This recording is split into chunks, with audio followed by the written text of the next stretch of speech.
Greetings all and welcome to Dave's Craft Room. I'm Dave, and on today's video I have here 3 kimonos.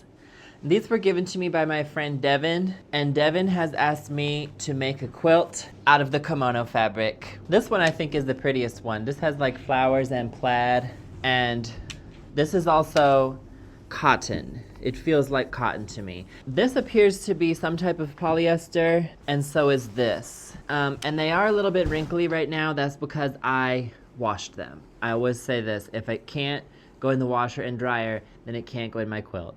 So I started to iron them in order to present them for this video, and it was like taking too long, and I was like, I need to iron them once I cut them up anyway, so let me just wait. So when I spoke to Devin, we got on Pinterest. I showed him a couple of examples of things I could do, and he liked this one quilt I showed him on Pinterest where it had like vertical strips. So we're just gonna do vertical strips. It's pretty simple. In some cases, I will rip the seams.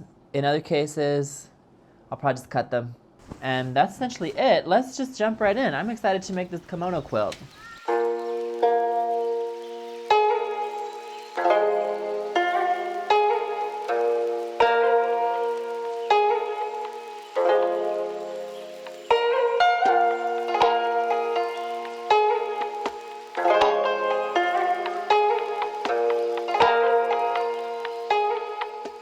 Look at this huge strip of fabric that was one piece that goes all the way from the back floor, over the shoulder, and down the front, and it's one piece. There's no seam here.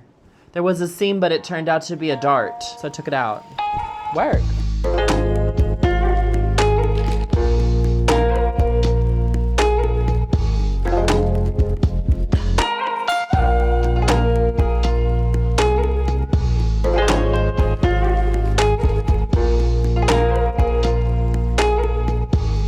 Alright, so I have some ironed pieces here, and I'm literally just gonna cut them into strips and sew long strips together. And that's literally all I'm going to do.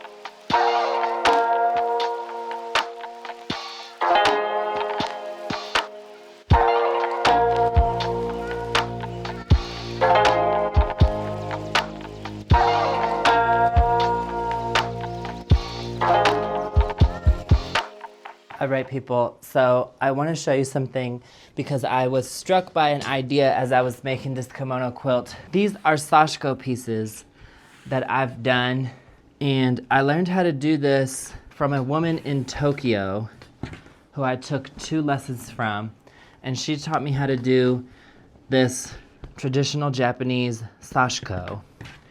And I'm going to put these Sashiko pieces in, like, oh, I found this one. This one's not even finished yet. Sashiko is easy, but you have to learn the techniques.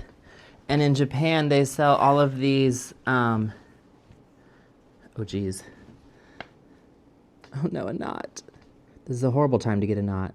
So I'll finish this one later. And then I have lots of smaller ones here. You know, the idea is that they should look the same on the front and the back, which these do. I think, yeah. These are gonna look so good inside the quilt. We're gonna have to finish this one later. And so I'm gonna put them in there. Why not? You know what? There's a million more where these came from, so I'm not worried about losing them. So yeah, let's put these in.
All right, people.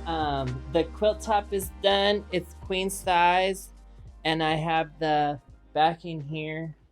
This is like dark gray backing, and the batting. This is polyester.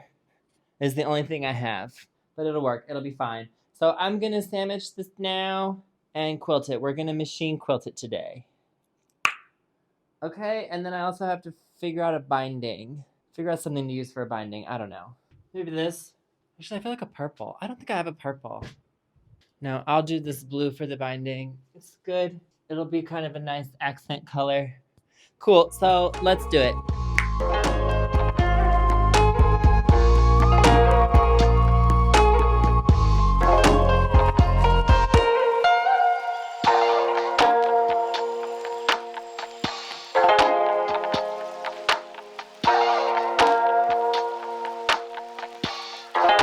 Okay, so I'm just doing vertical lines, and when I get to here, I'm not gonna quilt through the Sashiko because I don't think that will look good. Or should I? No, I'll go in with this later and hand quilt through here somehow.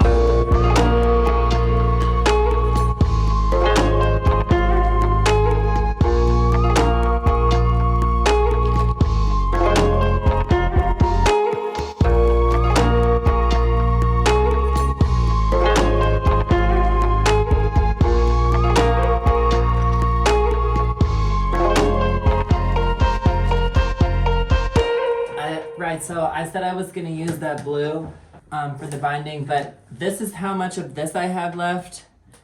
I wanna try to scrape this together into a binding. I've picked out all the seams, and now I'm just gonna clean it up and see whether it can't work for the binding, if there's enough. That's the only issue, is whether there's enough.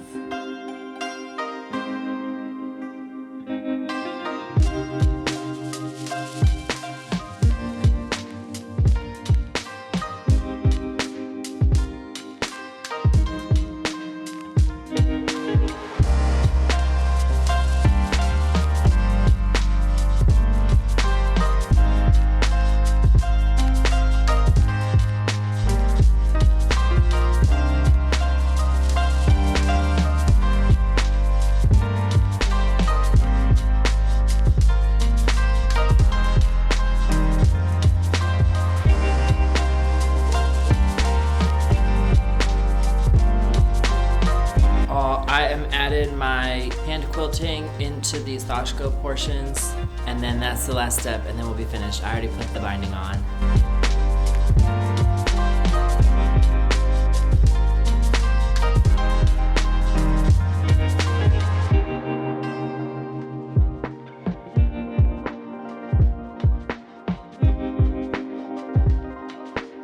Alright, this is the final result. Thank you for coming to Dave's Craft Room. Remember to like and subscribe to my channel, and please come again.